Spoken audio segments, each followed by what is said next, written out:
On a cold, late November day in 1941, specifically the 27th, a man named Andrew Bruce sat in his office at Fort Meade, Maryland, holding the rank of lieutenant colonel. Spread before him were intelligence documents stamped with classification markings, accompanied by photographic evidence showing German armoured columns rolling across French terrain with an efficiency that existing American military theory insisted could not be effectively opposed. Bruce's personal journal, which historians would later uncover in the National Archives, contained handwritten observations that captured the essence of an armed forces confronting an existential challenge. He wrote that everything the American military believed about tank warfare was fundamentally flawed. The nation had been preparing to fight using outdated concepts, while the Germans had fundamentally reimagined mechanized combat.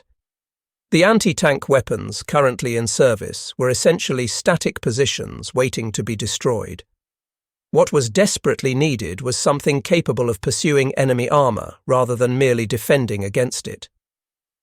Looking through the window of his workspace, Bruce observed training exercises involving the M3 gun motor carriage, which was essentially nothing more than a 75mm gun hastily mounted on a half-track chassis. This vehicle represented desperation transformed into metal, a temporary solution that every knowledgeable officer understood would be massacred when confronting German armoured forces. Across the European theatre, German panzer formations were achieving kill ratios of 10 enemy vehicles destroyed for every one lost when facing static defensive positions. The German armoured spearhead had demolished the French military in a mere 6 weeks, crushed Polish resistance in 35 days, and was currently penetrating deep into Soviet territory at velocities that seemed to defy established military understanding. Bruce had recently taken command of the newly established Tank Destroyer Tactical and Firing Center. In just 10 days, Japanese aircraft would drop bombs on Pearl Harbor, dragging America into a conflict for which the nation was woefully unprepared.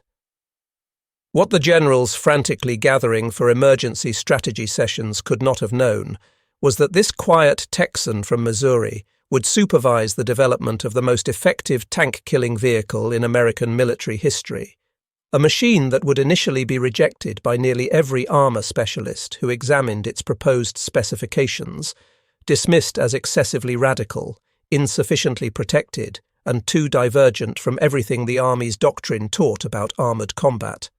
The fundamental mathematics governing mechanized warfare were being rewritten in blood across European battlefields.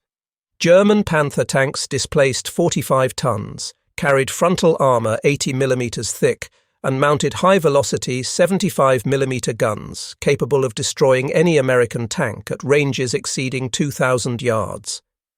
The Tiger tank, weighing 56 tons with 100mm of frontal protection, was essentially invulnerable to every weapon the American military possessed.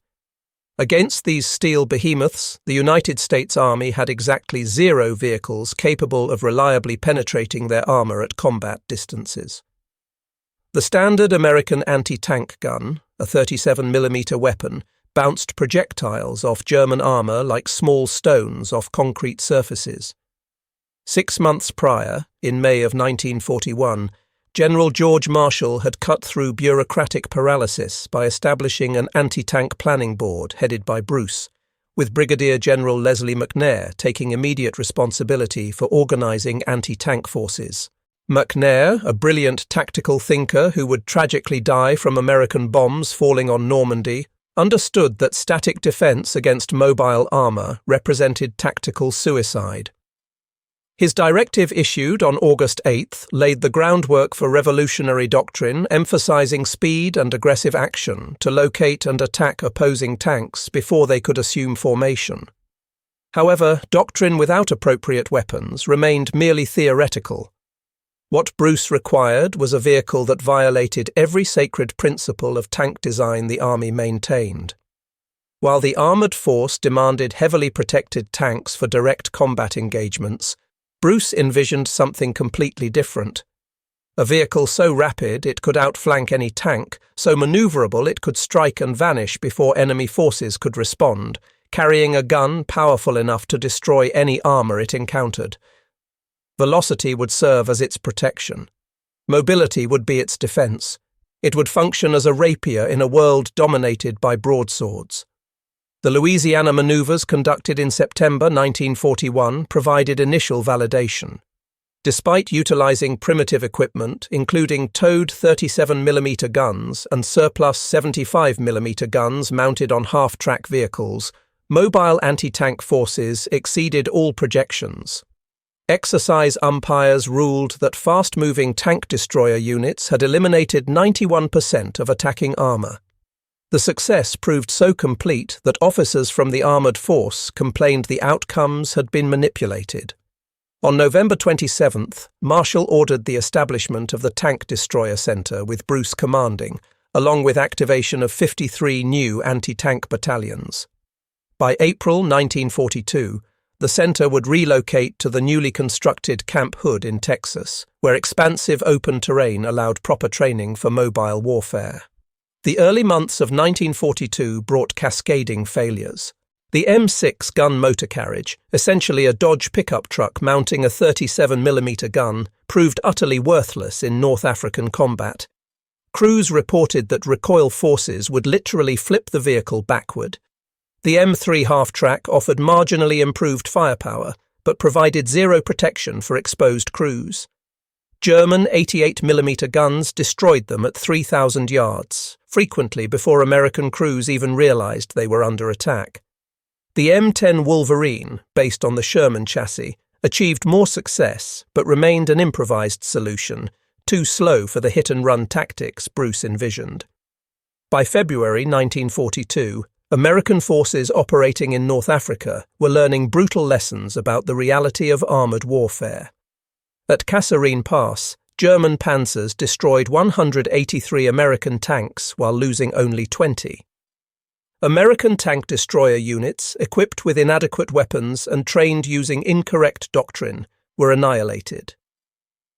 Captain James Miller of the 601st Tank Destroyer Battalion wrote in a letter that survived the war that they were fighting tigers with slingshots. American shells bounced off German armor like rainfall.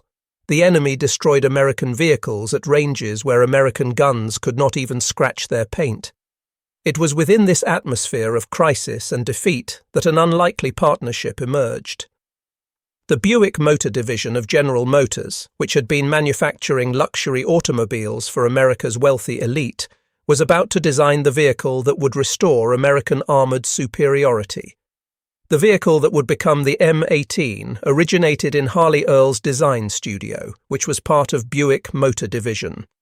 Earl, the legendary designer who would later create the Corvette and establish the entire concept of automotive styling, brought a radically different perspective to military vehicle design. On a fog-shrouded morning in April 1942, Earl and his team of civilian designers gathered in a Detroit conference room, surrounded not by military officers, but by automotive stylists who had spent their careers making cars beautiful rather than lethal. The initial Army requirement seemed impossible to fulfill. Design a vehicle weighing under 20 tons that could reach 50 miles per hour, mount a gun capable of destroying any German tank, and be mass-produced using automotive rather than traditional tank manufacturing techniques. Army tank designers had already declared the specification unachievable. Earl's team, unburdened by military orthodoxy, saw possibilities where others saw impossibility. The first sketches, which are preserved in the General Motors Heritage Center, reveal a vehicle that resembled a sports car more than a tank. Low and sleek, with a raked hull and open turret to reduce weight. Where traditional tanks were tall and imposing, Earl's design hugged the ground. Where tanks were heavily armoured boxes, his vehicle used sloped surfaces to deflect rather than absorb impacts. Every line and every angle was optimised for speed. Earl's staff even designed the Hellcat logo, showing a wildcat biting down on crushed tank treads with the motto "Seek, Strike, Destroy" that would become the rallying cry of tank destroyer forces. Buick engineers initially thought the designers had lost their minds. The armour specification called for maximum thickness of 1 inch, less than half what German tanks carried. Chief Engineer Robert McCurry reportedly threw the specifications across the conference table and declared this was not a tank destroyer but a death trap on tracks. However, Charles Chain, Buick's Vice President of Engineering, recognized what others missed. If the vehicle was fast enough, truly fast enough, it would not need armor. It would never be where enemy shells landed. Through the blazing summer of 1942, Buick engineers performed what military historians would later call miracles of innovation. They developed a torsion bar suspension system that provided stability at unprecedented speeds, technology never successfully implemented in an American combat vehicle. The system, adapted from European designs but refined using Buick's automotive expertise, allowed the vehicle to maintain stability at speeds that would have shaken conventional tanks to pieces. They created the revolutionary Torque-Matic automatic transmission, capable of handling massive torque while providing smooth acceleration that tank drivers had never experienced. Every component was engineered for speed and reliability rather than brute strength. The powerplant selection proved even more radical. The Wright R975, a 9-cylinder radial aircraft engine producing 400 horsepower, the same engine that powered B-24 Liberator bombers. Installing an aircraft engine in a ground vehicle required complete reimagining of cooling systems, airflow dynamics, and maintenance procedures. Buick engineers created an engine compartment accessible from above, allowing the entire engine to slide out on rails for field replacement in under 30 minutes. The same task on a Sherman tank required 8 hours with specialized wrecking equipment. The armament proved equally challenging. Initial prototypes mounted a 75mm gun, the same weapon carried by Sherman tanks. Testing revealed this gun lacked sufficient penetration against the newest German armor. Engineers experimented with British 17-pounder guns, but found them too heavy and created excessive recoil for the light chassis. Finally, the design emerged with the new 76mm gun, a weapon that could penetrate German armor at combat ranges. January 1943 brought the moment of truth. The Ordnance Department directed that 6 pilot models of the 76mm gun motor carriage T-70 be built with torsion bar suspensions, more powerful engines, new turrets, and refined hull design. The prototype that rolled out of Buick's Flint, Michigan factory that spring defied every expectation and shattered every assumption about what a combat vehicle could be. At 18 tons, it weighed less than half of a Panther tank. Its sloped armor, though thin, presented difficult angles for enemy shells. The open-topped turret, controversial but necessary for weight savings, provided unprecedented visibility for spotting targets. But it was the performance that left observers speechless. The Hellcat achieved 55 miles per hour consistently, with testing reaching 60 miles per hour on paved roads. To comprehend this achievement, consider that the German Panther tank, considered fast for its size, managed 28 miles per hour on roads. The feared Tiger tank struggled to reach 23 miles per hour. The American Sherman, backbone of Allied armoured forces, topped out at 25 miles per hour. The T-70 could run circles around any tank on the battlefield. At the General Motors Milford Proving Ground, the same facility where Buick tested luxury sedans for wealthy customers, the T-70 underwent trials that seemed more appropriate for a race car than a weapon of war. Top speed testing occurred on a paved, banked oval track. Ride quality tests involved specially developed stretches of bumps that would have destroyed conventional suspensions. The vehicle demonstrated ability to ford 6 feet of water, climb steep slopes, and navigate obstacles that would stop heavier vehicles. The T-70 could accelerate from 0 to 30 miles per hour in under 15 seconds, faster than most civilian automobiles of the era. During one demonstration for skeptical army brass, a test driver deliberately launched the vehicle off a ramp at 35 miles per hour. The T-70 flew through the air, landed hard, and continued driving without pause.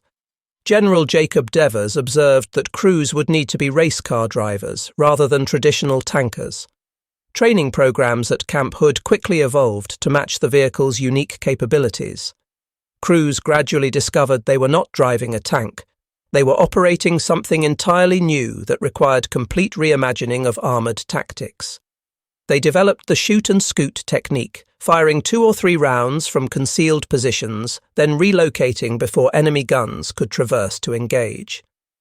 They learned to use terrain features that tanks could not access, racing through valleys and defiles where heavier vehicles would bog down.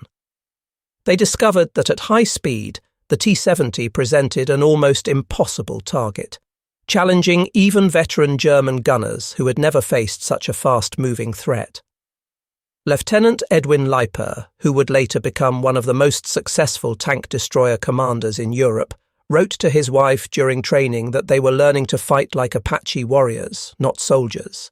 Hit the enemy where they do not expect, from angles they cannot defend, then vanish like smoke before they can respond. The vehicle is so fast it feels like having a time machine. We are gone before their shells arrive where we were. The Tank Destroyer Board officially adopted the T-70 as a project on December 31, 1942. Between then and November 23, 1943, the board conducted exhaustive testing, making 16 complete reports recommending 137 modifications and improvements. Every change was tested at both Milford and Aberdeen proving grounds, with Buick engineers working alongside military crews to refine the design.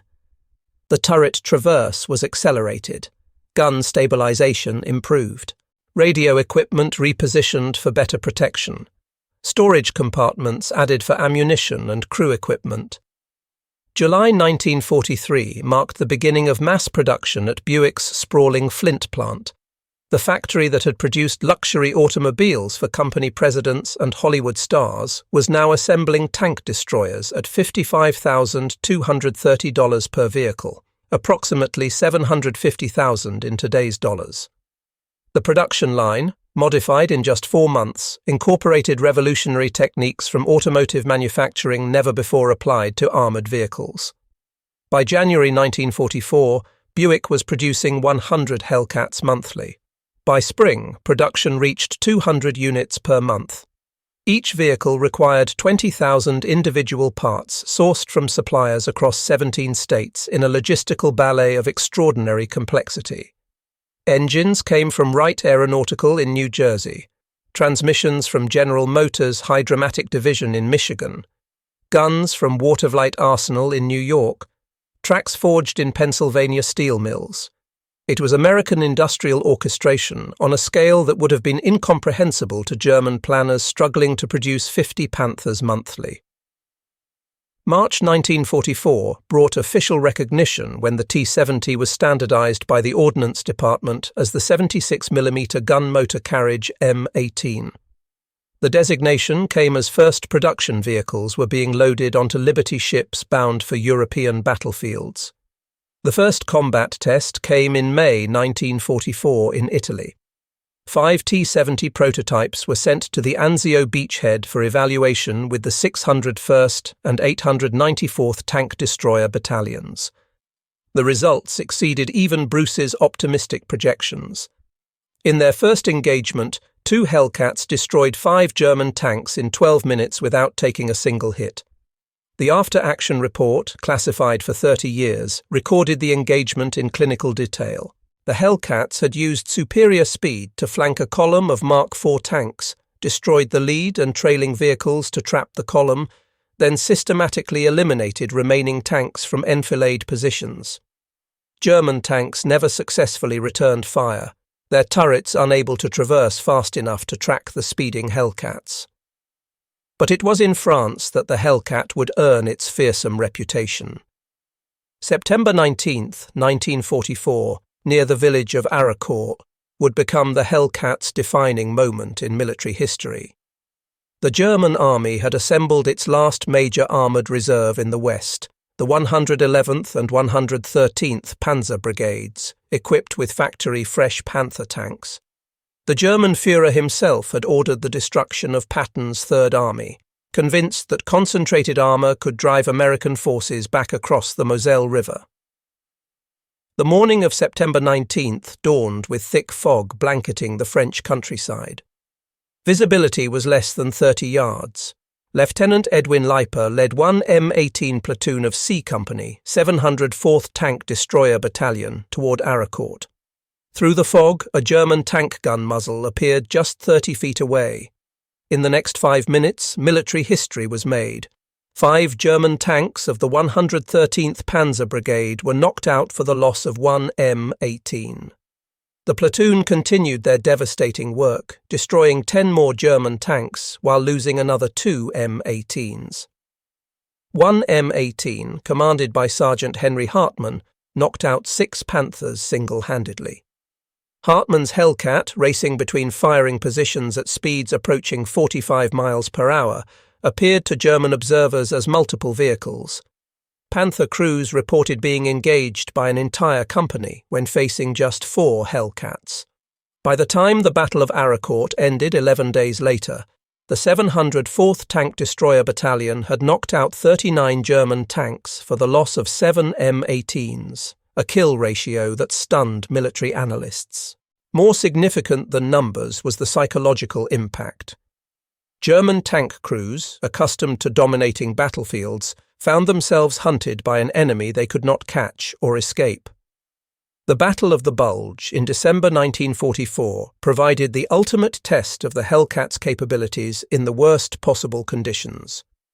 On December 19th and 20th, Team de Sobry, a battalion-sized task force defending Nouville, was supported by just 4 M18 from the 705th Tank Destroyer Battalion. In brutal winter combat, these 4 Hellcats destroyed 30 German tanks and inflicted between 500 and 1,000 casualties on the elite 2nd Panzer Division. The Nouville engagement demonstrated the Hellcat's strategic mobility.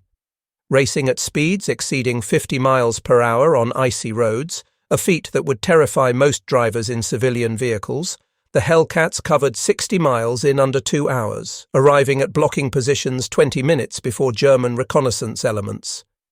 The speed was so extraordinary that German intelligence initially refused to believe American forces were moving at such velocities. Early combat feedback revealed remarkable mechanical reliability. Crews reported Hellcats operated hundreds of miles under combat conditions without requiring major repairs to armament or engines. The average Hellcat remained operational 94% of the time, compared to 78% for Sherman tanks and 81% for M10 tank destroyers. This reliability came from Buick's automotive engineering philosophy: build it simple, build it strong, make it easy to fix. But success came at a terrible price. The open-topped turret that saved weight exposed crews to snipers, artillery fragments, and weather. The thin armour that provided speed made Hellcats vulnerable to virtually any anti-tank weapon. Testing revealed that 9 out of 30 armour-piercing .30 caliber bullets could penetrate the turret sides at 75 yards. A German Panzerfaust could destroy a Hellcat at 100 metres. Even heavy machine guns posed threats at close range. Yet for all vulnerabilities, the Hellcat achieved something remarkable: restoration of American armoured superiority through radical innovation rather than imitation. While British and Soviets responded to German heavy tanks by building their own heavy tanks, America built something entirely different. The M18 compiled the highest kill-to-loss ratio of any American tank or tank destroyer in World War II. Total documented kills reached 526 enemy vehicles, 498 in Europe, 17 in Italy, 11 in the Pacific. The overall kill-to-loss ratio was 2.4 to 1. Buick was initially contracted to build 8,986 Hellcats, but production ceased at 2,507 in October 1944. The reduced production was not due to any failure, but rather the changing nature of war. By late 1944, German armour was increasingly rare, destroyed or abandoned for lack of fuel.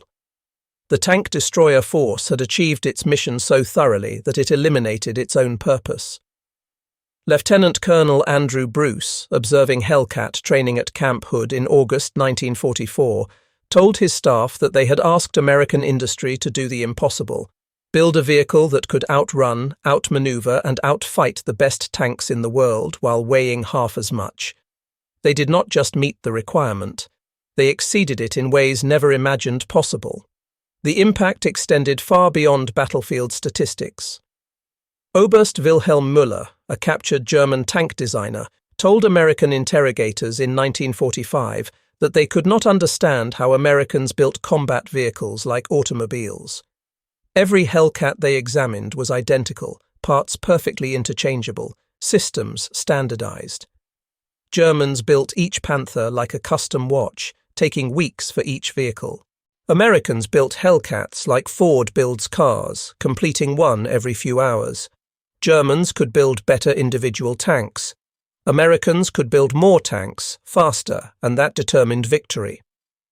The human dimension often gets overlooked in technical discussions.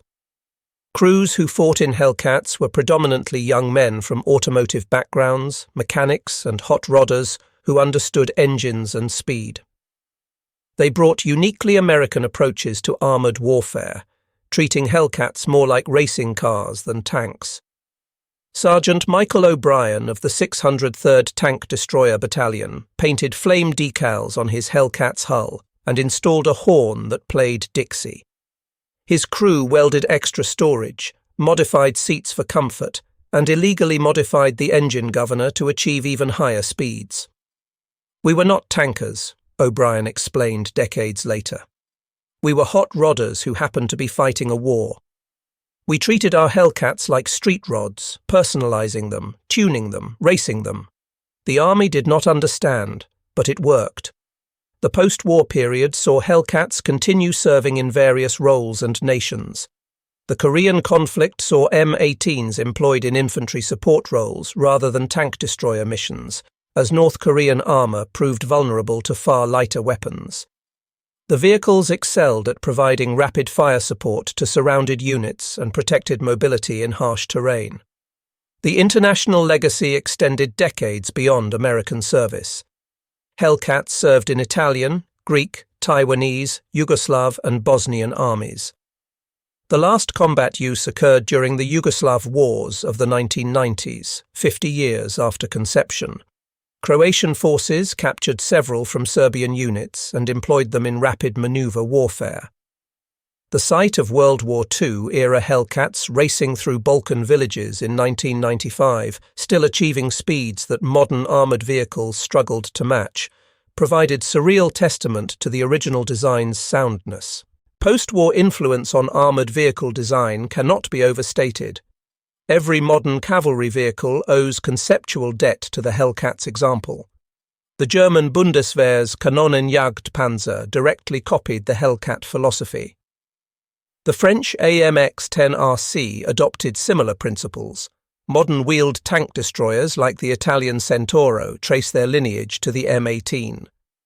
Lieutenant General William Dupuy, reflecting on the Hellcat's influence in 1978, wrote that the M18 proved victory does not always go to the biggest or strongest. It goes to the smartest, fastest, and most innovative. Every modern cavalry vehicle owes something to the Hellcat's example of speed over armour, mobility over protection. The industrial story deserves equal recognition. The same factory revolutionizing tank destroyer production was simultaneously manufacturing aircraft engines, ammunition cases, and countless war materials. Buick initially planned producing 500 B-24 bomber engines monthly. By 1944, they produced 2,000. Initial target for aluminum cylinder heads was 25,000 monthly. They achieved 125,000 monthly, demolishing original expectations. Mary Patterson, one of thousands of women building Hellcats at Buick's Flint plant, recalled in 1995 that she went from being a housewife to welding armor plate in 3 weeks. The training was intense but simple. They had broken every task down to basic steps anyone could learn. She personally welded hulls for probably 200 Hellcats. Every one that came back with victory markings made her wonder if it was one of hers. The psychological impact on German forces was devastating and lasting. Wehrmacht records captured after the war reveal growing dread of Hellcat units. German tank crews, accustomed to technical superiority, found themselves hunted by an enemy they could not catch or corner. Major Hans Richter, intelligence officer for the 116th Panzer Division, wrote in January 1945 that the American Hellcat had created paranoia among their tank crews. They reported being engaged by vehicles moving at impossible speeds. Crews refused to advance without extensive reconnaissance, fearing Hellcat ambush. The psychological impact exceeded the actual threat, but the fear was paralyzing operations. Of approximately 10,000 men who served in Hellcat units, over 1,500 were killed in action. The casualty rate exceeded that of regular armoured units. Sergeant First Class Robert Mitchell, who survived 3 Hellcats destroyed in combat, reflected in 1990 that they knew they were rolling coffins if they got hit. But they also knew they could kill any tank on the battlefield if they were smart and fast. It was a devil's bargain. Trade protection for killing power. Most of them thought it was worth it. The story reaches its emotional culmination on May 8, 1945, VE Day. In the town square of Pilsen, Czechoslovakia, a battered Hellcat of the 761 Tank Battalion sits surrounded by celebrating civilians. The vehicle bears scars of countless engagements, its armour pocked with shrapnel, tracks worn from thousands of miles of warfare. But it made it to victory. On its hull, the crew has painted their combat score, 31 enemy vehicles destroyed. Sergeant James Washington, who commanded that Hellcat, returned to Pilsen in 1995 for the 50th anniversary of liberation. Standing before a memorial to the 761st, he said the Hellcat was America in steel, quick, clever and deadly when cornered. It was not perfect, but it was perfectly American. They took a crazy idea, a tissue paper tank that could outrun anything, and made it work through sheer determination and industrial muscle. In just 15 months of production, Buick built 2,507 Hellcats. Each vehicle contained 20,000 parts from 186 primary suppliers and over 1,000 secondary suppliers across 38 states. The production line, operating 3 shifts 24 hours daily, never stopped except Christmas 1943. At peak production in January 1944, a completed Hellcat rolled off the assembly line every 3.2 hours. William Knudsen, former president of General Motors who coordinated war production, testified before Congress in 1946 that the Hellcat program demonstrated American industry at its absolute peak. They took an impossible requirement: build a tank destroyer that weighs nothing, costs little and can destroy anything, and delivered a vehicle that exceeded every specification. It was not just manufacturing, it was alchemy. The philosophical implications challenged military thinking worldwide. Traditional doctrine emphasized mass, firepower, and protection. The Hellcat proved that speed, agility, and precision could overcome brute force. General Don Starry, founder of the National Training Center, wrote in 1982 that the Hellcat proved technical overmatch does not require superior weight or armor. It requires superior thinking, superior tactics, and the courage to accept risk for advantage. Every modern operation plan that emphasizes speed over mass owes a debt to those tank destroyer crews. Even former enemies acknowledged its revolutionary impact. General Heinz Guderian, father of German armored warfare, wrote in his memoirs that the American M18 represented a philosophy they should have adopted. Instead of building heavier and heavier tanks that stressed their logistics and industry, they should have built faster, simpler vehicles in greater numbers. The Hellcat proved that tactical mobility beats armor protection if properly employed. Of the 2,507 built, fewer than 200 survive today in museums and private collections worldwide. Each restoration requires painstaking effort to source parts that have not been manufactured for 70 years. Jacques Littlefield, who owned the world's largest private collection of armoured vehicles until his death, spent $400,000 restoring a single Hellcat to perfect running condition. He explained that the Hellcat represents everything right about American engineering: bold, innovative, and effective. Every rivet, every weld tells the story of workers who built freedom's arsenal. At the final national reunion in 2015, 93-year-old former Staff Sergeant Vincent Romano, one of the last living Hellcat commanders, gave the closing speech. They were kids driving hot rods in a war of giants. Their Hellcats were tissue paper compared to tigers and panthers, but they had speed, they had guts, and they had each other. They proved that American kids in American machines could beat anyone, anywhere, anytime, not because they were stronger, but because they were smarter and faster. The role of women in Hellcat production deserves special recognition. Over 40% of the workforce building Hellcats were women performing jobs previously reserved exclusively for men. Rose Thompson, who supervised an all-female welding team, recalled that they were told women could not build tanks. They built the fastest, most effective tank destroyer in the war. After that, nobody could tell them what women could not do. The Hellcat did not just beat German tanks, it helped beat prejudice at home. General Omar Bradley, in his autobiography, captured the Hellcat's essence. The Hellcat was quintessentially American, unconventional, innovative, and devastatingly effective. It represented their approach to war. They did not try to match the enemy. They tried to make him irrelevant. The M18 made heavy tanks obsolete not by being heavier, but by being smarter. In 1973, Andrew Bruce, then 79 years old and long retired, visited the Patton Museum at Fort Knox. Standing before a restored M18 Hellcat, he spoke to a group of young armour officers. Everyone told them it could not work. Too light, too thin, too dependent on speed. The Armour Board said it would be a death trap. The Ordnance Department said it was impossible to build. The tactics they proposed violated every principle of armoured warfare. But they built it anyway, and it worked beyond their wildest dreams. The lesson is not about tanks or tactics. It is about having the courage to challenge conventional wisdom when conventional wisdom is failing. The M18 Hellcat stands as one of the most remarkable achievements in military history. From the panicked recognition of American unpreparedness in 1941 to the victory celebrations of 1945, it travelled a path that seemed impossible.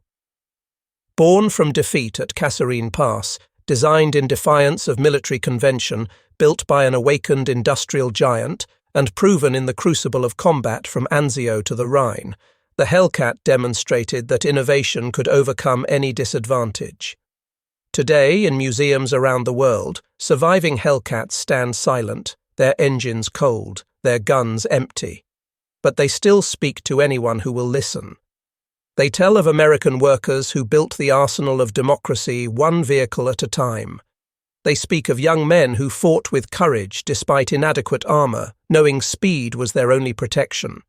They speak of engineers who chose innovation over imitation when conventional thinking meant certain defeat. They speak of a nation that turned its industrial might into military victory through sheer determination and creative genius.